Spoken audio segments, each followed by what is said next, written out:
So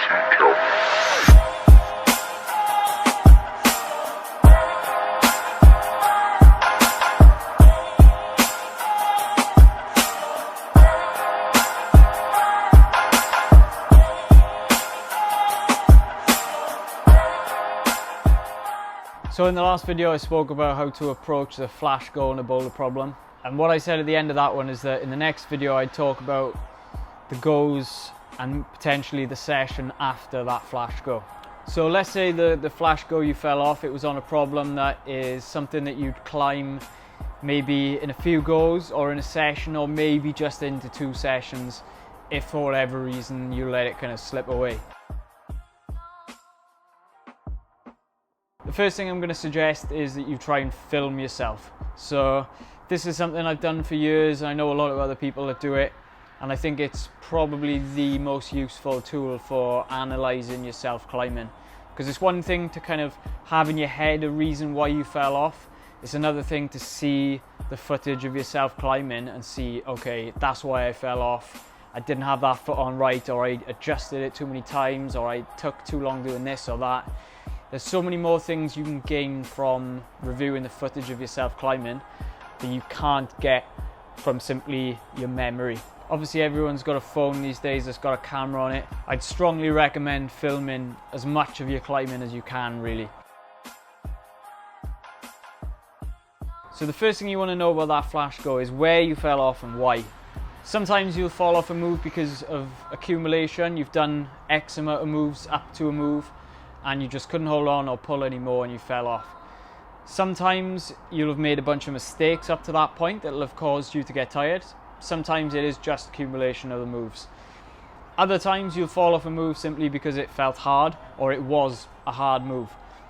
This is where videoing is really useful. You can look back and you can analyse if you were efficient on the earlier moves or not, if you did the beater correctly or did what you thought was going to be the beater correctly. If it was a single move that felt especially hard, you want to look at, were your hands in the right place? Were your feet in the right place? Was your body in the right place? All these things you can kind of get into analysing as to working out why you actually fell off. So from here you can kind of build a strategy on how to approach a next attempt. A lot of this comes down to a case-by-case basis, so I can't be really specific and say, well, okay, if you fell off the 5th move, you should just keep trying from the start. Some problems, say problems 15 moves long, and you fell off the 10th move, well, maybe it makes sense to not have to climb those 10 moves again. Try the 5 moves at the end that you didn't do. Make sure you know how to do those, and then start trying from the start. You may have a problem that's 5 moves long and you've fallen off the first move. Well, in those cases, what I would generally do is try the other 4 moves, climb those, and then if I know I can do those, then go back to the start move. Because it's pointless trying one single move at the start again and again and again and again if you don't know or have a good idea that you're going to be able to do the other ones after it. Again, like I say, each case is different, so it very much comes down to experience and kind of thinking for yourself and trying to be thoughtful about the process. So I'll put a big emphasis in my climbing on trying to conserve energy and skin. The less amount of moves you have to do, the better. So once you've kind of analysed all the aspects of the problem in terms of, did I have my hands in the right place, did I have my feet in the right place, then you can think about, well, how long do you want to rest between goes? There is a general rule that a lot of people use of a minute per move. So you rest, if you do 1 move, you rest a minute. If you do 5 moves, you rest 5 minutes. I'll generally tend to go a little bit longer than this. So if I fall off the 5th move of a problem, I'll generally rest somewhere between 5 to 10 minutes. Again, it's up to you, but I always tend to err on the side of resting for that little bit longer rather than that little bit less. Because the last thing you want is to not rest long enough and have the next go be a bunch of rubbish because you just didn't rest long enough. So you've had your rest, you're ready for the next go. Again, at this point you may need to move crash pads. They may not have been in the right place, or maybe you don't need one for the start like you thought you did. Tick marks, you may want to move some of those, or you may decide, okay, actually the problem climbs further this way and feels a little bit more scary than I thought. So you may, if you've got one, want to spot or you may, like I say, want to move a pad into a different place. But it's always worth kind of adjusting these things as you go along, just so that you know when you get up there, if it's a higher problem, that you're not having to think at all about the landing or about spotting.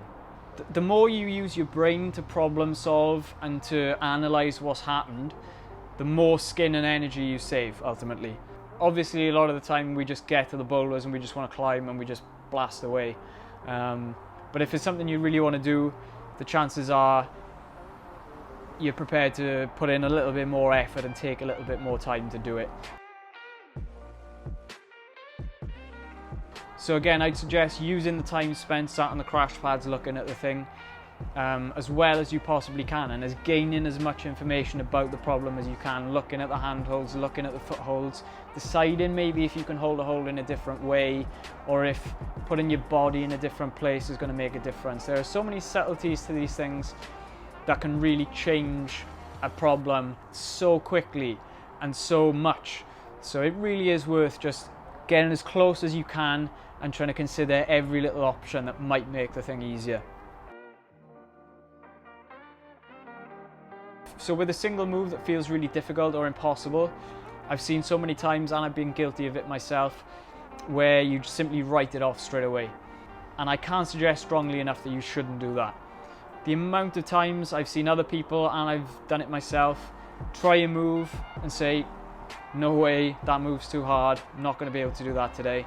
And within 20 minutes of trying the move, tinkering, holding things differently or moving differently, you're able to do the move. And the number of times I've seen this happen, both to myself and to other people, is pretty staggering. But until you're in the mentality of doing it, and until you've experienced that process of something going from feeling impossible to doable very quickly, it's hard to believe that it is possible. So that's the one thing I would say, is just to have that little bit of belief and just kind of push through the process a little bit of things feeling impossible.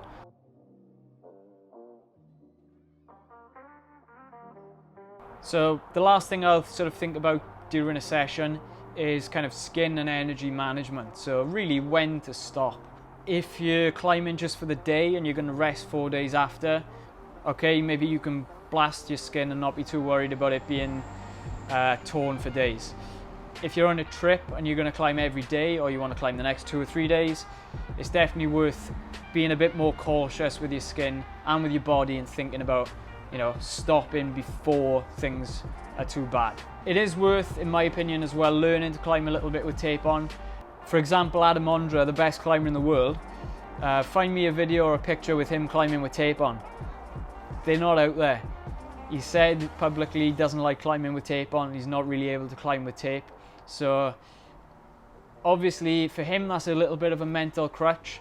But as well, if he's able to look after his skin well enough that he doesn't need to use tape, then even better, because then you never need to put it on. In contrast to that, you've got Alex Megos, again, one of the best climbers in the world. I mean, when does that guy climb without tape on? In nearly every picture or video you see of him, he's got a thick wad of tape all the way up his finger. And the skin that he's got underneath the tape is mad. So try and find the balance in between, where you can climb with it on if you need to, but you're smart enough to not need to use it most of the time. So to kind of wrap it up, the main things I would say to focus on when you're trying to climb boulders quickly is to be as analytical as you can, not waste those attempts, because they really do add up and your skin and energy gets tired quickly. Rest long enough so that each go isn't getting worse.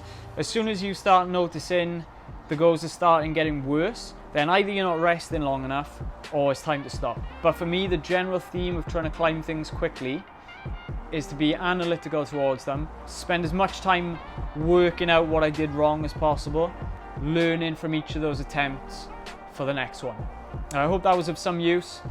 Again, any questions, just pop them below and I'll try and answer them.